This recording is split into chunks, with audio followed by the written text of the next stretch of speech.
Trey, this is a big week. Big week. I'm doing the draft for our Top Chef recap show. Oh. I thought you were doing the draft. Yeah, I was thinking the NBA draft when it first comes to mind. Yeah, I got to talk to Adam about that. Once we do this Top Chef draft on packyourknives.com, maybe Adam will be a listener and be like, hey, you know what, Maze?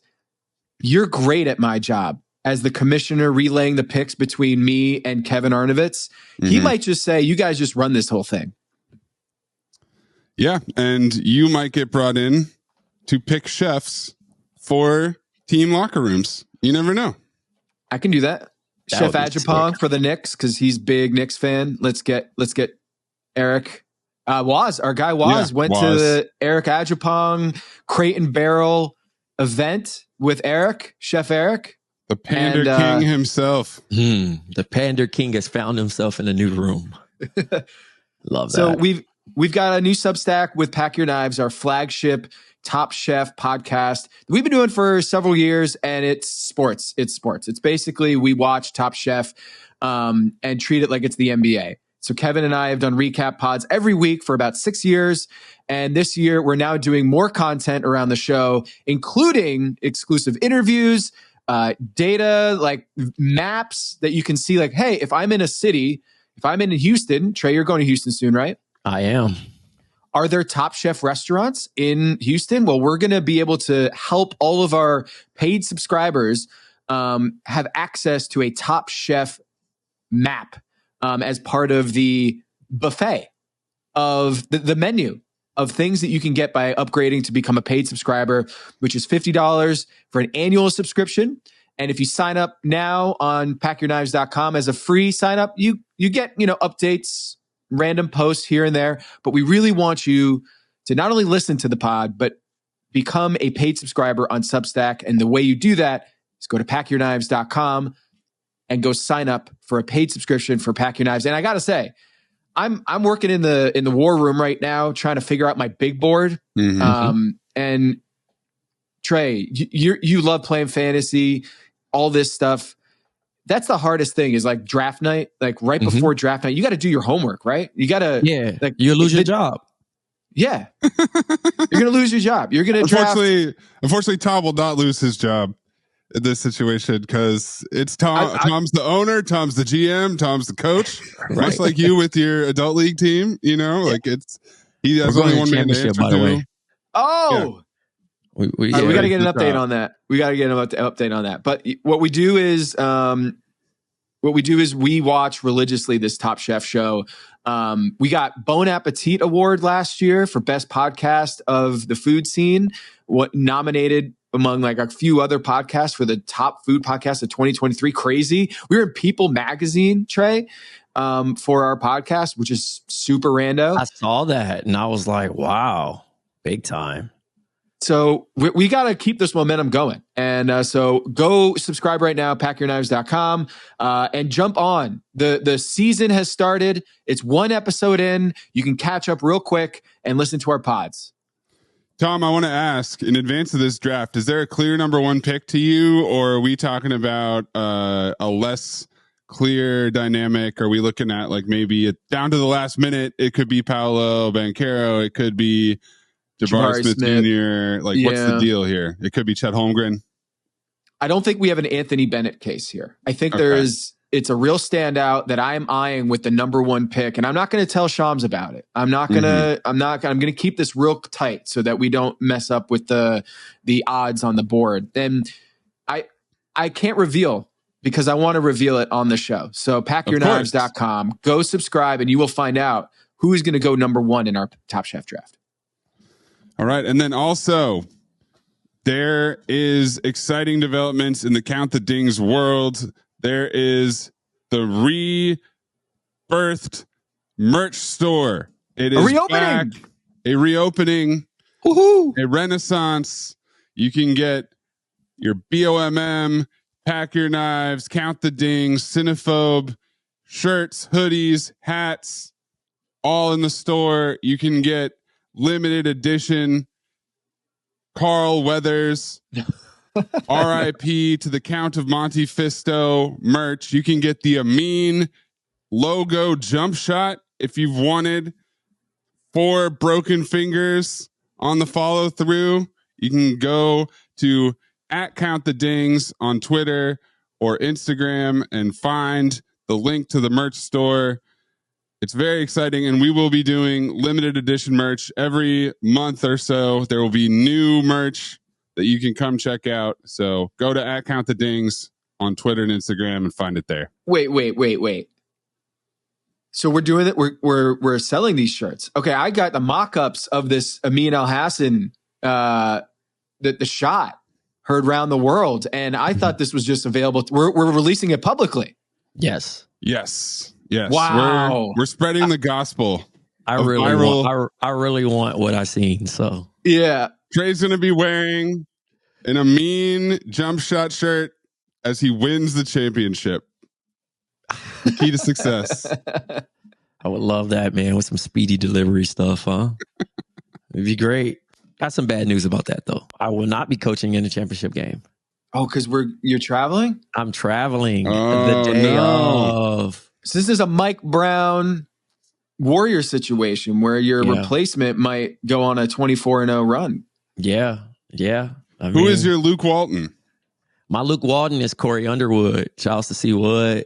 Played in the NBA D League. Played with the Sixers, with Iverson and Andre Iguodala. He's also a player of mine, but I trust him because he coaches the Queens team for Nike versus New York. Player of mine. Yeah. That's such a great line. I love that. Yeah.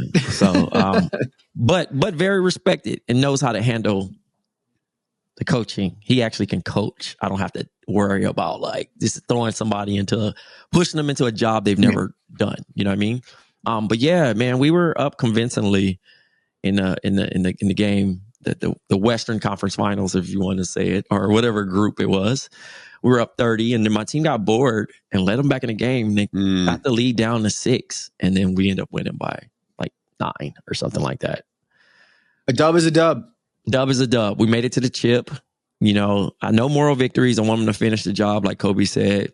I got my full squad. I got your guy, LD Williams, making his debut in the championship, which sounds like a cheat. He's been rostered all year, but he's been coaching in the G League. And LD can fly, bro. And it sounds like I'm cheating. It sounds like I'm cheating, but he's been rostered the entire year. So to make his he's redshirting. He's redshirting. Oh my God. That's why you always got to read the fine print. I always got to read the fine print. I told him, look, win by 30. That's it. That's all I want. Win by 30. Win by 30. That's it. Okay. That's it. That's all I want. We play Elhassan, the speaker company. Shouts to my man Dan Salamito and their squad. I respect them. They've earned their way to the championship. You respect them so much, beat them by 30. Speaking of 30, Steph Curry didn't play 30 minutes last night. We're going to talk about the Warriors. He played 29 minutes and 51 seconds, not even 30 minutes. And it's a big controversy in Warriors land, Warriors world, light years world. This is a huge story that we're going to talk about coming up here in a little bit. And the Chris Paul, talk about LD Williams, a demon deacon. Chris Paul got into it with a Tik Toker who happens to be an NBA referee. We'll update you on that story. And we're also going to talk about March Madness and kind of as we grow older and become #washed. And we're sitting on the end of the bench with like little twirlies going around our heads and feeling we can't really do the things we used to do. That is happening with March Madness. And now that we got jobs and kids and stuff, we've got to figure out how do we watch March Madness these days. We're going to talk about that on Patreon, our relationship with college hoops these days. We're also going to, this is a very serious matter, and I don't want to make light of this issue, but on the Today Show this morning, there was a reporter who airballed a shot so bad live on air that I think we need to take this matter and refer it over to our associates at the law offices of Amin Elhassan, who specialize in viral decontextualization, which is a condition that afflicts many upstanding individuals and former basketball players. So we're going to talk about that later in the program.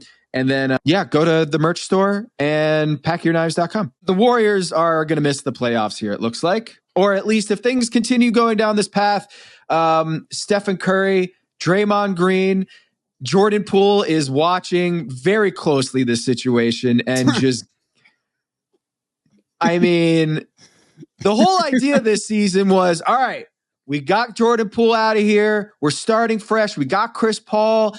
Pajemski's a real deal rookie for us. Jonathan Kuminga is surging.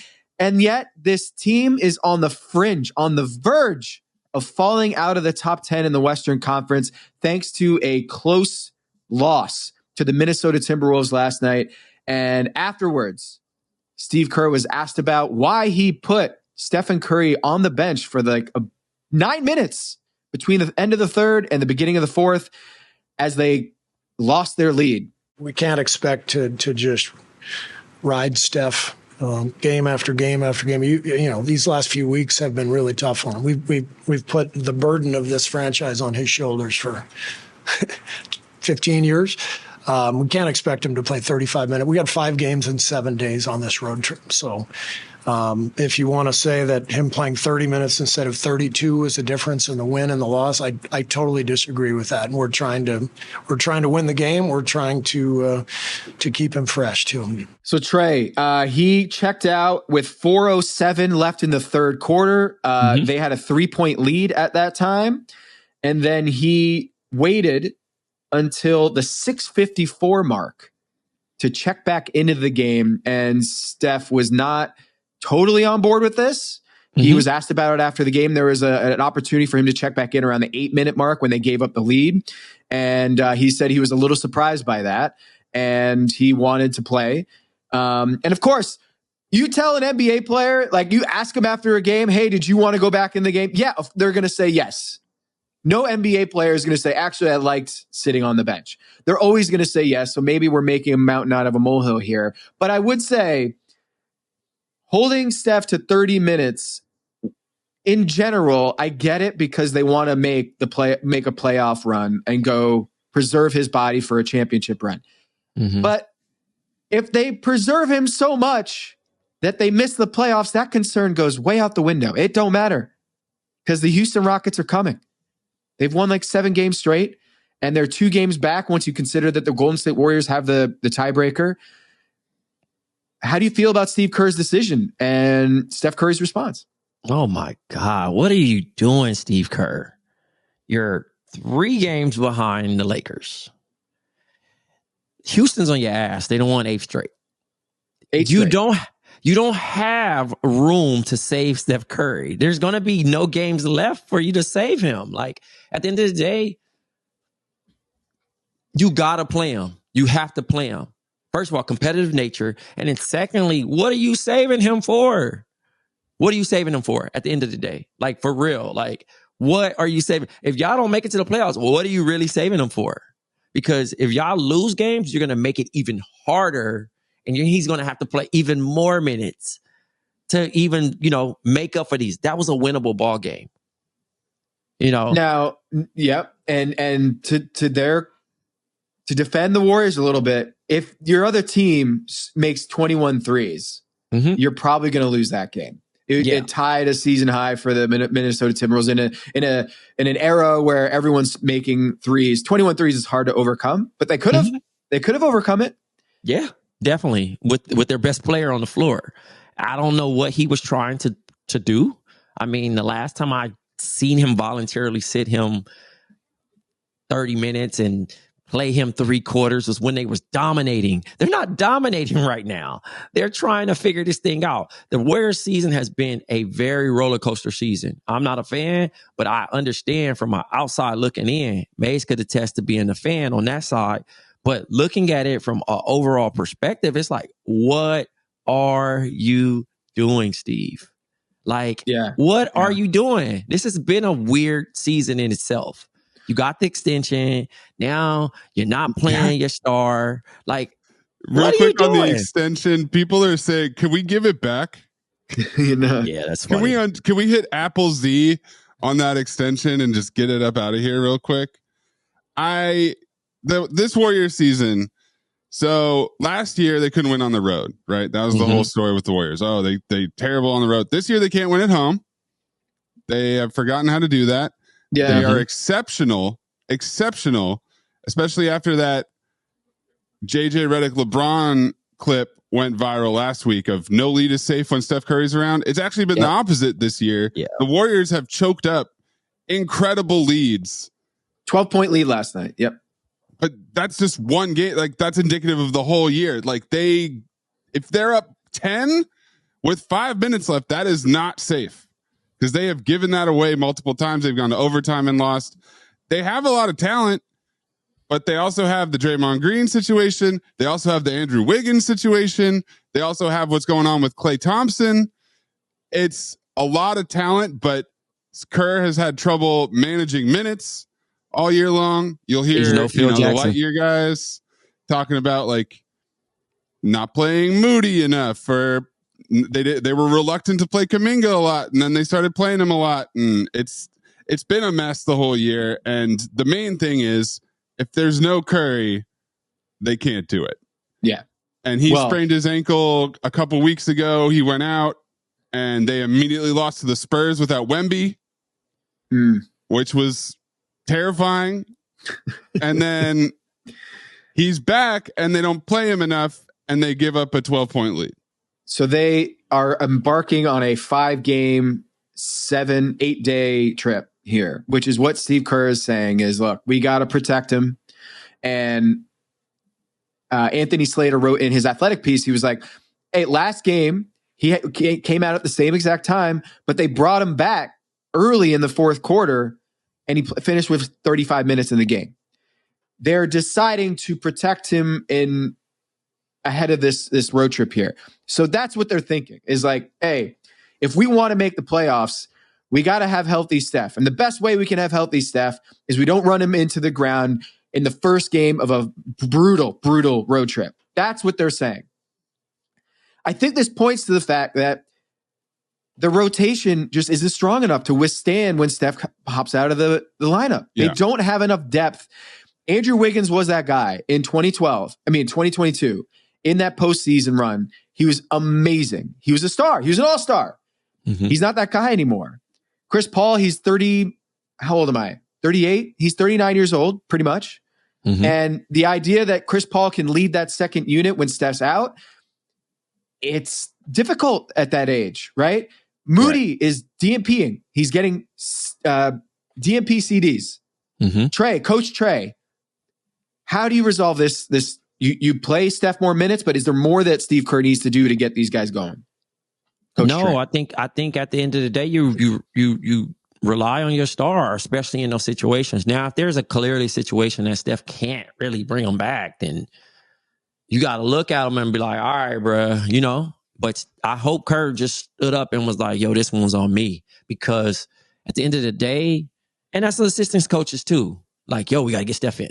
You know what I mean? Because when you're in a game, you're relying on time management, how many minutes we played. And I watched that early on with LeBron. Remember Darvin Ham came in, we're not going to play him that much. And he's going to play under 30. That went out the window quick. LeBron he even did the presser right. Like, yeah, I trust the staff and I'm going to do this and that. And that didn't last at all. Yeah. So because reality hits. Reality hits. Nobody wants to lose those games and they know they can't afford those games. I think it's an interesting case too for the 7 through 10 because they're licking their chops at the 1 and 2. You know what I mean? Yeah. Respectively. Like, I mean, the only team that they really can't get, they can't do it at 2 now because the Nuggets are at 2. You know what I mean? Like, the Nuggets really punch some heads in. But when you think about the Wolves and the Thunder, it's like, are these winnable in 7? And, the veteran teams are like, yeah, we want them. It's just like... Is there like gamesmanship here? By the way, this was a Draymond, Rudy, Gobert rematch, by the way. Mm-hmm. Classic. Yeah. No hardest rivalries in sports. No hard fouls, no injuries. So I'm okay with that. Now keep in mind, there's 2 things here going on as well, Trey. One is the Warriors assistant coach passing away and having to stop the season which of course they had to do, which is what the league did by right in such a tragic situation. But it also created a huge scheduled crunch at the end of the season.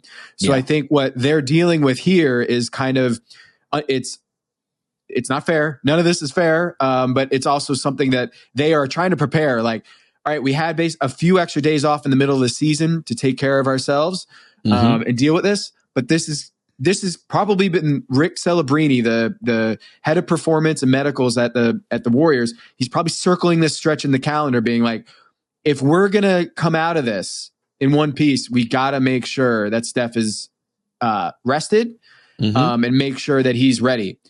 But they did not expect this Houston Rockets variable, and that is the big difference.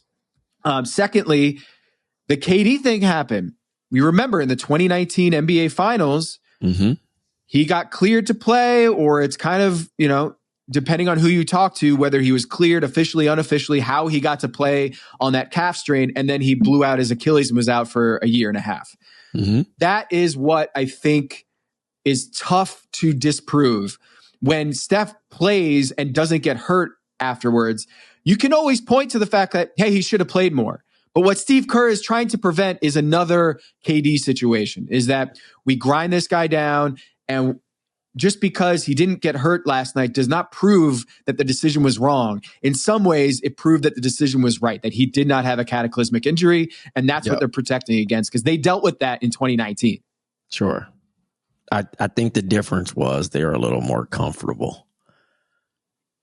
They had a little bit room to drop games. You know what I mean? Like, the Warriors right now, we're 4-5 in the West. I would have no problem. We wouldn't even be having this conversation. Yep. It would just be another game. But the idea that they're a few games from lottery is a difference. You know what I mean? To be sitting at the crib with the Hornets. You know what I mean? That with Jordan Poole, that family trip is going to be a little different. You know what I mean? It's going to be. It's going to come a little. It's a little earlier than what it is. Yeah, and we're only talking about this even because of the play-in, and then we're talking about them going to the play-in and having to beat the Lakers, and then having to go ahead and win another game just to make it to a play. Like, it is an uphill battle. I hear Steve Kerr when he says we're trying to win and trying to keep him fresh, but there's only a couple weeks left here, and that's not going to be an option in 2 weeks. And if you've already lost enough games to be out of contention or to be fighting for your life, you're going to make more desperate decisions later. It's tough. So in 21, right, Maze, they were in the play-in against the Lakers. They lost that game, and then they lost to Ja Morant. That was the first year of the play-in, right? That was the big Steph versus LeBron in the play-in, and it became an event, and it was actually a really good game. But that was 7-8, right? This is going to be 9 and 10. Yeah. That if you lose, you're done. You're cooked, and you're not going to have home court advantage, which might be actually a blessing, according to Maze, is if they go and have to play at Crypto, maybe that's better because they can't win at home.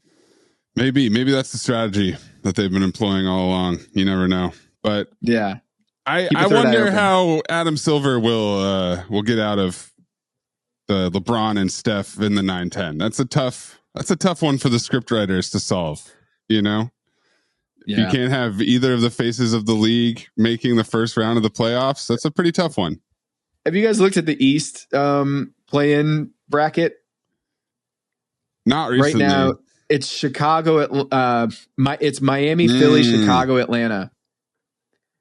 And it's possible that we're going to get Indiana, Philly, Chicago, Atlanta. Bro. Chicago, Indiana, Atlanta. I mean, whoa. Brick City Trey. Yeah, I don't know what I was doing there. Yeah. All right. That's a little depressing. That's not quite as fun of a first round matchup.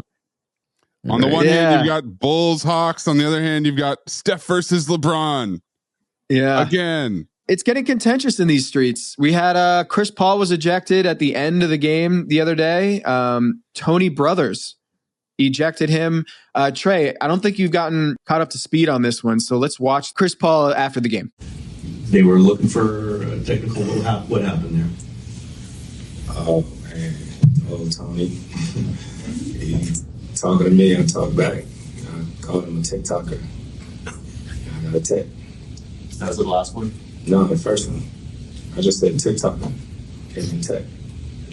Tik Toker. Was there second one I just said it's too much power. You know what I mean? Gave me another tech. Tik Toker meaning? He's judge, the jury, and all that. So I'm like, what is that? What is judge, jury, executioner all about? And Trey, Chris Paul informed us straight from his Instagram account later that night, posting this clip to fill everybody in. I don't even really care too much for basketball. I'm the judge, the jury, prosecuting attorney, defense attorney, everybody. Right. It kind of came full circle. Absolutely. And this is from Florida Vipers Academy TikTok. Some people shouldn't. I think TikTok and a lot of other things are incriminating people. They're doing these interviews loosely and they're just saying anything and not looking at the repercussions of what it actually means. You're blaming the Florida Vipers Academy on this one. No. Yeah. I'm blaming the ref. That's that Tony Brothers. That's Tony Brothers. Yeah, like Tony Brothers is just bugged out for that. Why would you even say that? Like, what? That's like a basketball coach saying, like, yo, I don't go over film and just openly admit it. You know what I mean? Like, you don't care about who. Why are you doing it? Like, this is not the job where you just say, I'm doing it for a check. You know what I'm saying? He called himself the executioner on the record in an interview. He's trying to be Judge Dredd. Tony Brothers wants to be Judge Dredd. Shout out to Judge Dredd. But man, we talked about this on Illuminati in the past, Tom, of the refs that want to be stars. We had the ref show. The ref show. Yeah. The Scott Foster imitating Jack Harlow walking through the lobby video posted to the refs account where they're trying to make a name for themselves, or they're trying to show off when really they're part of the machine, right? Like the reason that we need refs is because they enforce the rules and they are objective, neutral people. And obviously that's too much to ask for on a human to human basis, right? People have dynamics and relationships. Like Tony Brothers and CP3 have known each other for almost 20 years and they're not always going to get along, and they're not always, there's emotions that get involved in this stuff. This is why the league does not want referees to be out here tweeting or out here doing media interviews, because it comes back to bite them when they don't realize it, that this could go viral. And then suddenly you got a clip of you saying you're an executioner out on Twitter, and it gets back to the players. And then it comes up, why did Chris Paul get thrown out? Oh, Tony Brothers calls himself the judge, jury, the defense attorney, and the executioner. What are you talking about? Oh, check out TikTok. Like, it all comes back. And lest we forget, Tony Brothers was, as the NBA, I think, told Mark Stein, you could check out his Steinline Substack at markstein.com, telling Mark Stein that he missed a game assignment last year for allegedly calling Spencer Dinwiddie a bitch-ass motherfucker. Oh, yes. In a game. And so then the rest of the year, the NBA did not assign Tony Brothers to Spencer Dinwiddie games until the postseason, and then it was crazy. So what we have here is a situation that keeps popping up. And Chris Paul has never shied away from calling out the referees. He has that 3-17 record all time against the spread with Scott Foster officiating. I have to update that. And here we go again. So, probably not a good idea to call yourself an executioner in a media interview and say you don't like basketball. How about that? It's a job, Tom. Yeah. Look, on the Jokic. People have plenty of jobs that they don't like, but at the end of the day, something, especially with gambling involved, you cannot admit these type of things. So if you've been reading The Finder at tomthefinder.com, my Substack where I cover the NBA and reveal things before they become mainstream, including the big offensive decline where referees are swallowing the whistle. I had that story March 1st, few weeks ago, before anybody was talking about it.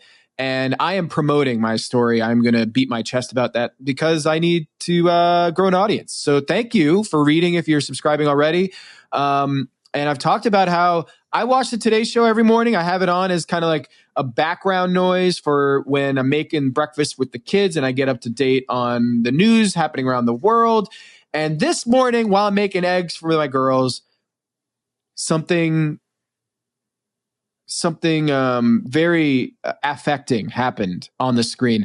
A Today Show reporter named Sam Brock, who was reporting from Tampa about March Madness and all the tournament happenings, he had a basketball on set.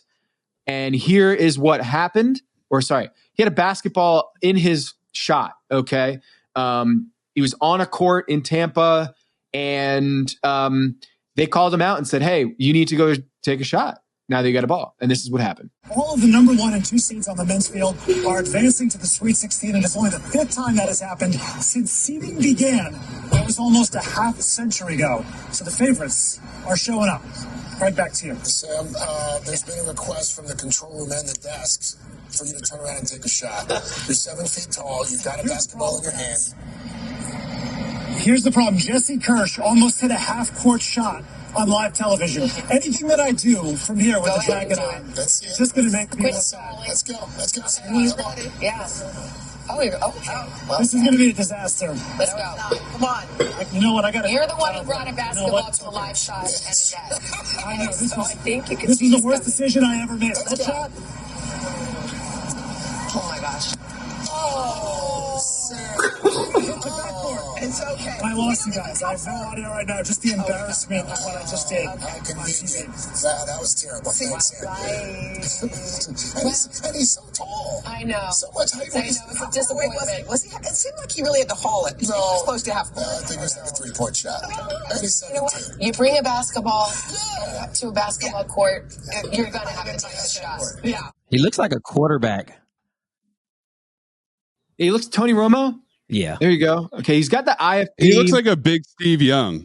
That's kind of racist for me. That's exactly who he looks like. That's kind of racist for me to say he looks like Steve Young, so I'm going to leave that comment. Oh, I knew it was out. Oh, he leaned, no. He leaned and just kind of chucked it, bro. Look at his leg. The kick. Oh, no. All right. That's a guy who's never shot a basketball before. Yeah. He didn't even look comfortable, like, throwing it around in his hand. Like, he's using this like a weird prop. Like, look at that. He's not even holding it right. And look at the thing. Look, listen. Oh, you're boy. shooting outside, so you're not even playing the wind. You're not like kind of, he didn't get a couple like. No, he's ice cold. He said right here, it's going to be a disaster. Worst decision I've ever made. Mm-hmm. Okay, and so he got bullied in the shooting. Yes. Oh, and God. It goes over the backboard and bounces off the stanchion, I think. Is that, am I seeing this right? Trey, I think it goes over the backboard. It hits the backboard, yes. Oh, Lord. Yeah. Yes, it had no shot, clearly. No All right, pun. Trey, knowing this vantage point and knowing the geometry of the court, how far away is this shot? Do you think this is like beyond the 3-point line, like kind of half court? It's the 3-point line. It's a 3-point shot. It's a 3-point shot. But he's tried to be cool. He hasn't set up. He didn't like get the angle of like, get my full body. He's still trying to remain in the frame. Yeah, he doesn't really want to do it. He's literally shooting like, let me just chuck this. But he's also bullied into it. He doesn't feel like he's comfortable. And I think maybe that's where the journalists need to push back and say, hey. But he is 7 feet tall, apparently. But also, Craig Melvin was saying he was 7 feet tall. Yeah. But also being 7 feet tall, when has he ever been put in situations for him to shoot that? As a big man. And he's probably older than Jokic. So he's definitely played inside out. You know what I mean? Let me give you some facts here, because jokes are better than facts, but sometimes you do need facts. Okay.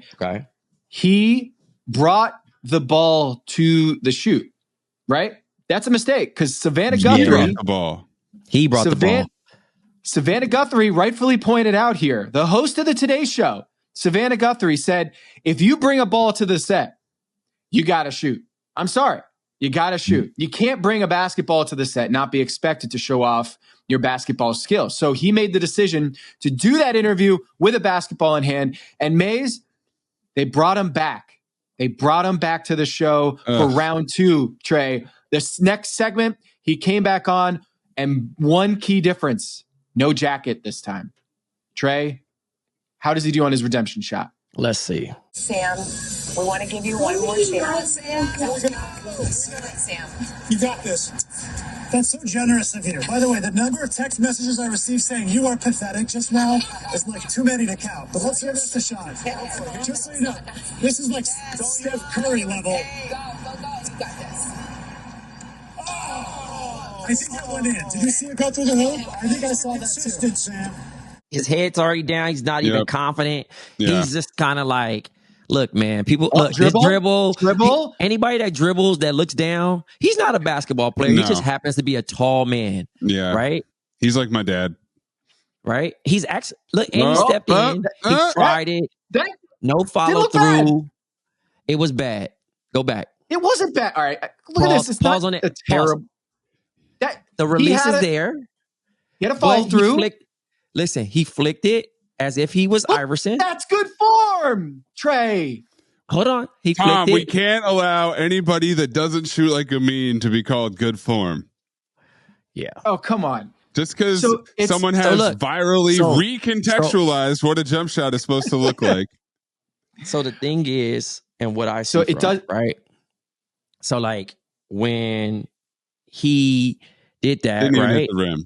He didn't hit the rim, first of all, right? But he looks like he's been just practicing air jumpers. Like, all right, I seen the black guy go viral. I don't know his name, Amin. Probably called him Amin. And he's like, I got to get my form right. I don't even care about making it. So he's just worried about his form and actually looking like he knows how to play. But missing the whole rim is just as bad as Amin's attempt, right? Okay. Well, here's a little BTS. Here.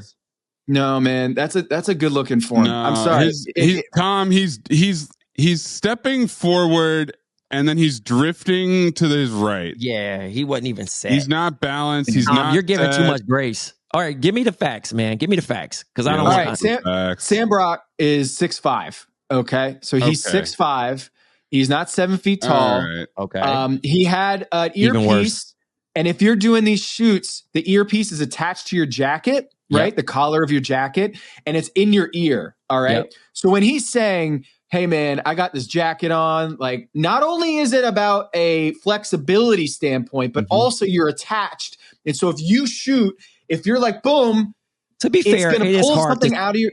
It's hard to shoot in a suit coat. I'll give him that.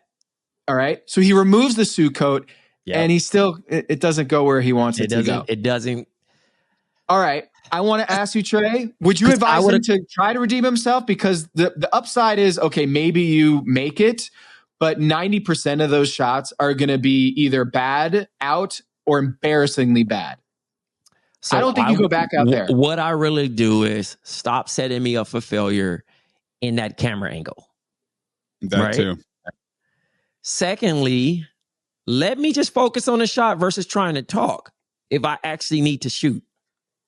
Where don't have him turn around from talking to take the shot. Like take out different camera angle. He's not angle. Clark in a State Farm commercial, bro. He's, you know what I mean? Like this guy probably don't even hoop no more. He probably played at his respective D2 university as a big, ate with his hands for a living. You know what I'm saying? I'm told he played high school ball for a little bit. He played sports, and people seeing how tall. Maze, does this happen a lot? People seeing how tall you are. Did you play basketball? Do you play basketball? Of course. He's 6'5". He's tall enough. But also, if he's 6'5" and not 7 feet tall, then he should be able to take a jump shot like a normal person. Sorry. Yeah. Sorry. You know what we got to do? We got to refer to territory. It comes with the territory. If you are 6'5" and taller, so I'm going to say 6'4", because 6'4" gives you that, like, You could be a high school center at 6'4". Because Barkley is the line, right? 6'4" and above. you got to be ready for those basketball questions. Mm-hmm. The stereotype. Yeah. You got to beat the stereotype allegations. You just got to be ready. No, you probably didn't play basketball, but you know, I don't know how to fix cars, but you got to be able to fit. You got to be able to make a jumper, bruh. Trey, as soon as Tom said that he brought the ball himself, Yeah, that's his fault, man. You got to fall on the sword. If you bring the ball, you got to be prepared to shoot it.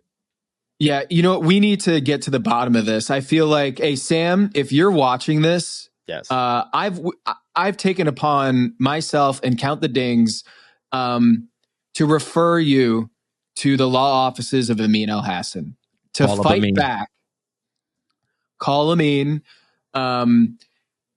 If you want to get clean and figure out how to have that redemptive arc in media for viral decontextualization, I suggest you take this matter very seriously and hand it over to the law offices of Amin Elhassan, who's done this for himself in many occasions when he needs viral decontextualization to be solved. So, www.downhorrendous.com, or you can just, we'll set you up. Or with just the go to Levitar packyourknives.com or the Count the Dings merch store.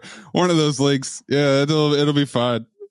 So, Sam, if you're watching, there's help, and we can get it to you at the law offices of Amin Elhassan.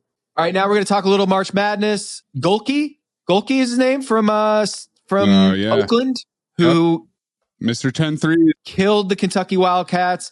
Future Miami Heat. Max Strus 2.0.